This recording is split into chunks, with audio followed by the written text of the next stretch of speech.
आज हम लोग डिफरेंस बिटवीन देखेंगे किसका, इंटरनल और एक्सटर्नल यूजर का। ठीक है, तो चलिए मीनिंग से स्टार्ट करते हैं। किसको बोलते हैं इंटरनल यूजर?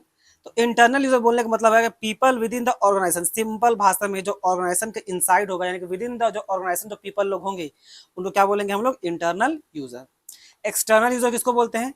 जो आपका आउटसाइड द ऑर्गेनाइजेशन होता है। ठीक है, और ये लोग आपका डिसीजन मेकिंग में इन्वॉल्व नहीं होता है। वहीं पर बात कीजिएगा जब आपका इंटरनल यूजर में, तो इसमें जो पीपल लोग होते हैं वो आपका डिसीजन मेकिंग में इन्वॉल्व होते हैं। ठीक, अब आगे देखते हैं, बात करते हैं नेचर का। तो इसमें जो पीपल लोग होते हैं वो आपका internal matter of the company में आ, अपना समझ लीजिए योगदान देते हैं। ठीक है, ये इंटरनल मैटर में भी हस्तक्षेप करेंगे। और एक्सटर्नल जो होता है वो आपका इंटरनल मैटर में कंपनी का हाथ नहीं मारता है।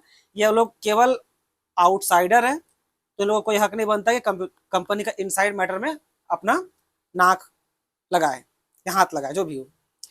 अब रोल देखिए, इंटरनल मैटर में, इंटरनल यूजर में जो पीपल लोग होते हैं वो आपको प्लानिंग के लिए रिस्पॉन्सिबल होता है, कंट्रोलिंग, मैनेजिंग और ग्रोथ ऑफ द कंपनी के लिए मेन रिस्पॉन्सिबल यही लोग होते हैं। एक्सटर्नल यूजर में जो पीपल लोग होते हैं, देखिए वो आपका केवल कंपनी में इन्वेस्ट करने के लिए है और या तो अपना डिसीजन लेने के लिए, क्रेडिट डिसीजन लेने के लिए है। इन्वेस्ट करेगा कौन? आपका शेयर होल्डर। जो पैसा कौन लगाए वो देखता है आपका कंपनी का बैलेंस शीट। क्रेडिटर आपको आपका देखेगा आपका क्या बोलते हैं, मतलब आपका क्रेडिट रेटिंग कैसा है, आपका फाइनेंशियल पोजीशन कैसा है, आपका क्रेडिट रेटिंग, ये सब। पार्टिसिपेशन में ध्यान दीजिए, इंटरनल यूजर को लोग जो होता है वो लोग एक्टिवली पार्टिसिपेट करता है आपका ऑपरेशन और मैनेजमेंट ऑफ कंपनी में। ये लोग कोई किसी तरह का भी पार्टिसिपेशन नहीं कर सकता।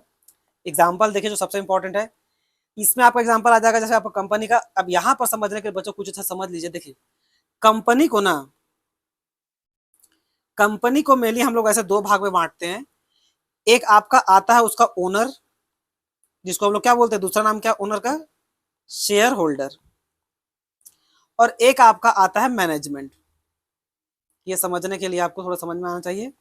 मैनेजमेंट, ओनर जिसके अंदर शेयर होल्डर आता है, ठीक है, वो कभी भी मैनेजमेंट का काम में इंटरफेयर नहीं करेगा। और मैनेजमेंट में ही आपका आता है चेयरमैन, आपका एमडी, आपका सीईओ, आपका अदर्स मैनेजर सब। तो भले ही कम ओनर ये लोग होगा, ठीक है, शेयर होल्डर लोग, लेकिन इसका काम में कभी भी वो लोग इंटरफेयर नहीं करेगा। ठीक, ये लोग केवल पैसा इन्वेस्ट करने के लिए होता है किसमें, कंपनी में। लेकिन कंपनी को चलाने का जिम्मेदारी किसका होता है, मैनेजमेंट को। तो यहीं से देखिए एग्जांपल में, इसलिए इंटरनल यूज में कौन कौन आता है आपका, चेयरमैन, सीईओ, मैनेजिंग डायरेक्टर, ये सब। अब क्योंकि एक्सटर्नल में आपका आएगा कौन कौन, मेन गवर्नमेंट, शेयर होल्डर। देखिए शेयर होल्डर इसमें नहीं आता है क्योंकि ये भले पैसा कंपनी में इन्वेस्ट तो करती है, बट वो आपका इंटरनल मैटर में इंटरफेयर उतना नहीं करती है। मेनली कंपनी चलाने का जिम्मेदारी मैनेजमेंट के हाथ में होता है। फिर आएगा क्रेडिटर, इन्वेस्टर, एटसेट्रा। ठीक है, तो आई होप आपको समझ में आया हो एक्सटर्नल और इंटरनल यूजर का डिफरेंस। मेन याद रखिएगा, एक विद इन द ऑर्गेनाइजेशन वाला पॉइंट, एक आपका ग्रोथ ऑफ द कंपनी वाला पॉइंट, और पार्टिसिपेशन में ये लोग पार्टिसिपेट कर सकता है। सो और मेन सबसे एग्जांपल तो सबसे मेन तो आपका एग्जांपल एक इंपॉर्टेंट है। सो तो आई होप आपको वीडियो पसंद आया हो। धन्यवाद।